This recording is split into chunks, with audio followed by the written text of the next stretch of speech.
Bodhan Nizam sugar factory పునః ప్రారంభించే చర్యలో భాగంగా మరో అడుగు ముందుకు పడింది.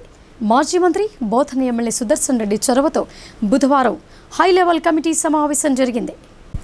రాష్ట్రంలో అధికారంలోకి వచ్చిన వెంటనే బోధన్ షుగర్ ఫ్యాక్టరీ ప్రారంభిస్తామని ముఖ్యమంత్రి రేవంత్ రెడ్డి ఇచ్చిన హామీ మేరకు ఇప్పటికీ ఫ్యాక్టరీ పునః ప్రారంభానికి తొలి అడుగులు పడ్డాయి.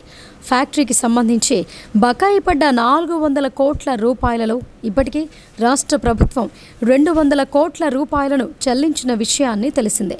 ఫ్యాక్టరీ పునః ప్రారంభానికి రాష్ట్ర ప్రభుత్వం నియమించిన కమిటీ ఇప్పటికే పలుమార్లు సమావేశమైంది.